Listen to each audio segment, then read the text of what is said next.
Se a corrida de produção de livros fosse comparada a uma corrida de cavalos, eu diria que a Bíblia é o azarão que nem saiu lá da baia e ganhou a corrida. Não sei como. Eu acho interessante essa frase de Leonard Ravenhill. Ele dizia o seguinte: a Bíblia é um livro radical, absolutista. Ela é inteiramente absoluta ou obsoleta. Então já é uma coisa que causa um tiro no pé acadêmico, você ser absolutista. Você não abrir margem para estar errado. A Bíblia não abre margem para estar errado. Ela disse a palavra de Deus. Agora, curioso, eu vou pular um pouquinho aqui que o tempo está avançado. A escrita da Bíblia, para aqueles que são formados em letras, não é a melhor escrita que tinha. Santo Agostinho dizia que ele, comparando o texto bíblico com o texto de Cícero ou de Homero, a Bíblia, em termos de qualidade literária, ficava abaixo. Eu podia até ir mais longe ainda. A Bíblia tem vários problemas editoriais, pequenas contradições.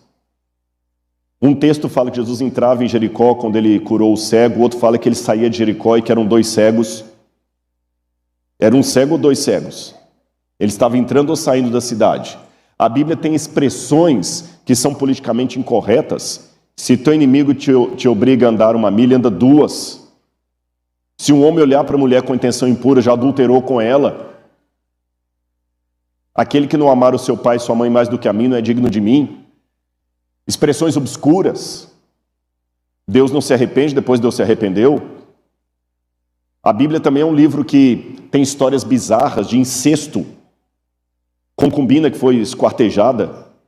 O herói Davi que mata um gigante e corta a cabeça dele.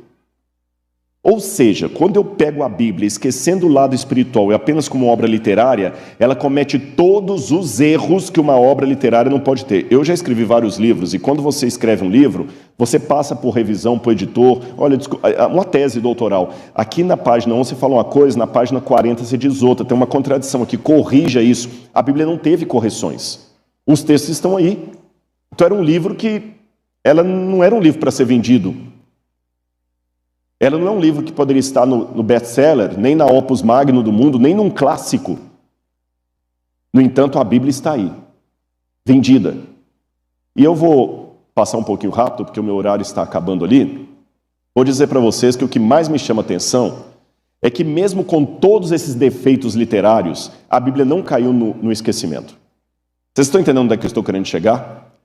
A Bíblia hoje tem esse sucesso de mais de 7 bilhões de exemplares vendidos, mas olhando como escritor de livros, ela não tem essa qualidade literária que um livro deveria ter. Por exemplo, um livro, para ter qualidade literária, ele tem que ter uma linha de raciocínio do início ao fim. Embora você não tenha contradição entre os profetas da Bíblia, ela não tem uma linha editorial.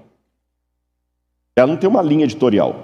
Você está contando a criação do mundo, daqui a pouquinho conta de novo a criação do mundo, parecendo até que são 2 documentos. As histórias se repetem. Tem uma genealogia chata de ler. Mistura muitos assuntos. Então, uma hora falando de poesia, daqui a pouquinho fala de família, daqui a pouquinho fala de alimentação. Aliás, tem até uma história interessante envolvendo Voltaire. Alguns pensam que essa história seria uma lenda urbana, mas eu estou aqui com a referência onde nós tiramos isso aí. Que em 1776, Voltaire estava nesse hotel em Lausanne, na Suíça, quando ele fez uma declaração. Esse era um hotel em homenagem a Edward Gibbon, que era um ateu. E Voltaire falou que em 100 anos a Bíblia estaria relegada às prateleiras do esquecimento. Voltaire, o pai do deísmo moderno. E, ironia das ironias, pouco tempo depois da morte de Voltaire, a sala onde ele fez aquela declaração foi transformada num depósito da Sociedade Bíblica da Suíça. E hoje, os livros de Voltaire não são tão conhecidos, mas a Bíblia está aí, conhecida. Ou seja, a Bíblia era um livro que tinha tudo para ser destruído ou completamente modificado. Muita gente pergunta assim, quem me garante que a Bíblia não foi mudada pela igreja ao longo dos anos? Sabe qual a resposta leiga que eu posso dar? Os próprios problemas literários que ela tem. Raciocine comigo. Se a Igreja Católica tivesse modificado a Bíblia na Idade Média, como muitos acusam, como é que estariam os 10 mandamentos em Êxodo capítulo 20? Estaria falando do sábado? A oração da Ave Maria estaria completa na Bíblia. Se a Igreja Católica tivesse mudado radicalmente a Bíblia na Idade Média, nós não teríamos um mandamento dizendo: não farás para ti imagem de escultura. Se a Igreja Católica ou Protestante tivesse mudado radicalmente a Bíblia para ela fazer jus aos novos tempos, aquelas contradições pequenas não estariam ali na Bíblia. Um evangelista falando que um dos ladrões, Lucas, pediu a Jesus: lembre-te de mim quando vieres no teu reino, e Mateus fala que os dois lançavam impropérios sobre Jesus. A parte da concubina esquartejada teria sido tirada. Davi cometendo adultério e matando o marido da mulher também teria sido tirada. Aliás, a Bíblia foi o livro mais perseguido. Diocleciano perseguiu a Bíblia. Na Idade Média, muitas autoridades eclesiásticas não deixavam que a Bíblia fosse apresentada para o povo. Na Idade Moderna também, em 1713, por exemplo, 10.000 Bíblias foram queimadas por ordem de Fernando III. O Papa Clemente II condenou a leitura da Bíblia, e o Papa Gregório considerou as sociedades bíblicas um crime. Agora, curioso, em 5 minutos eu termino, só para o pessoal do som saber que eu estourei o meu tempo agora. O curioso de tudo isso é que, apesar de todas essas destruições em massa que a Bíblia teve, e com um detalhe, guarda isso aí na sua informação, para você falar para o seu professor na sala de aula quando ele debochar da Bíblia. Nenhum livro da humanidade foi tão destruído e proibido e perseguido e debochado como a Bíblia. Nenhum. Escolha qualquer clássico que você quiser. Vamos pegar aí os Lusíadas de Camões, ou a Eneida de Virgílio, ou a Odisseia de Homero. Qual foi a vez na história que Homero foi proibido e quem lesse Homero seria morto? É lógico que na Idade Média teve o Index Prohibitorum dos livros que você não podia ler, mas ninguém estava virando mártir porque queria preservar aqueles livros. É lógico que houve uma época em que o pessoal preferia Platão a Aristóteles, mas eu nunca conheço na história uma ordem de um rei, ou de um papa, ou de um senhor feudal, mandando em toda a casa, destruindo todas as obras de Aristóteles. Tem? Virgílio foi destruído em massa? Não. Agora a Bíblia foi. Foi o livro mais destruído. Quando eu falo que 10.000 exemplares da Bíblia foram queimados, antes da invenção da imprensa, antes de Gutenberg, para você produzir um livro era tudo manual escrito à mão. Então, para você escrever uma Bíblia inteira, era um trabalho de 4 a 5 anos de cópia. Caríssimo. Ter um exemplar da Bíblia inteiro era o equivalente a ter um Porsche. Porque só para produzir uma Bíblia, você tinha que matar pelo menos umas 5.000 cabras. Por que tinha que matar 5.000 cabras? Para tirar o couro dela, fazer o pergaminho, fazer a folha e copiar tudo à mão ali. Era muito caro a produção de um livro. Então você consegue imaginar comigo que não haviam tantas cópias de livros assim, espalhadas por todo lado.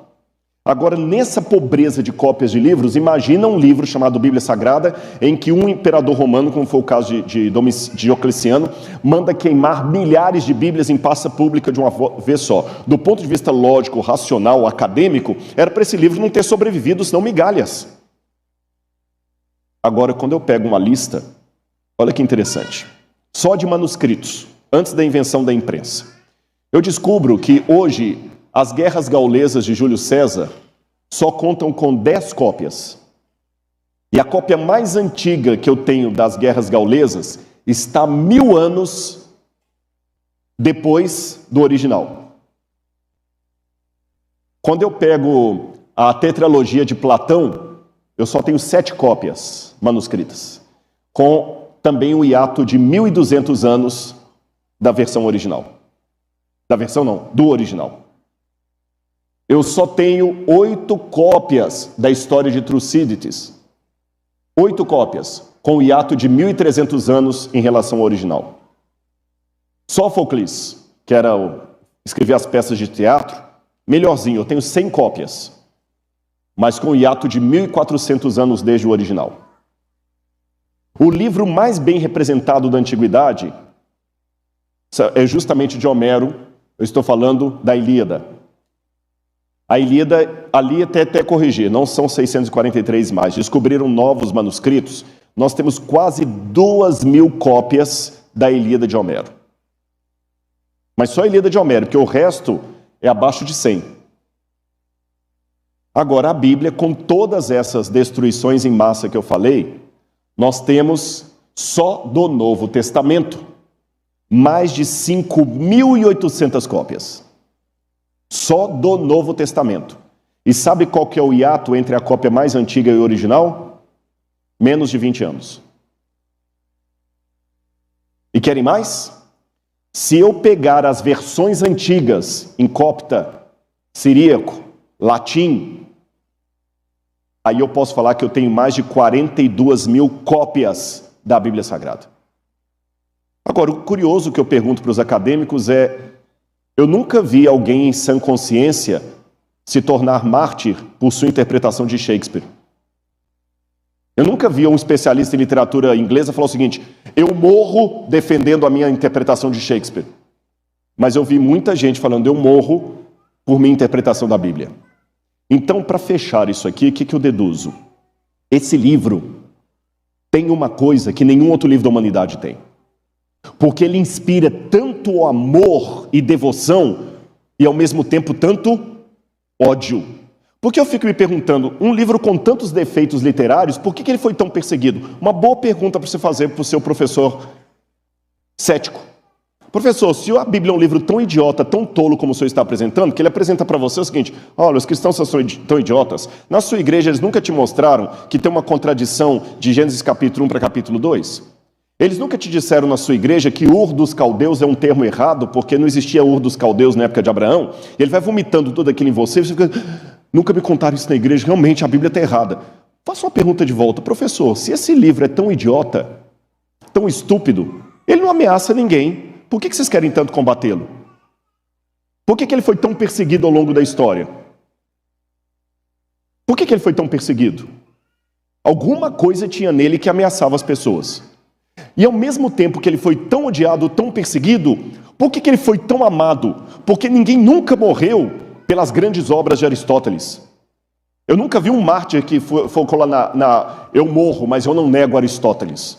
E Aristóteles era formidável. Mas eu vi muitos mártires que morreram por causa da Bíblia Sagrada. E vamos terminar esse sermão com uma proposta de exercício. Vou para o último slide. Faça um exercício. Pegue uma prisão de segurança máxima em Salvador. 2 prisões de segurança máxima. E numa, você dê para os presos lerem autores importantes: Yuval Harari, Saramago, Dias Gomes. Deixe os presos lerem esses livros maravilhosos aí. O Universo numa Casca de Nós, de Stephen Hawking. Deus, um Delírio, de Dawkins. Mande esses livros lá para os presos lerem. E na outra prisão de segurança máxima, dê Bíblias. Depois de 2 anos, você volta na prisão e eu desafio: quantos ex-criminosos você encontrará na prisão número 1 porque leram todo esse material acadêmico, bom e de profundo? Quantos ex-traficantes de drogas, quantos ex-estupradores, quantos ex-delinquentes, quantos ex-estelionatários você terá porque leram Deus, um Delírio, de Richard Dawkins? Agora vá na prisão número 2. Eu não ficarei nem um pouco surpreso se não houver uma capela ali dentro cantando Deus é tão bom. Eu acho que isso por si só fala para você o que está por detrás desse livro.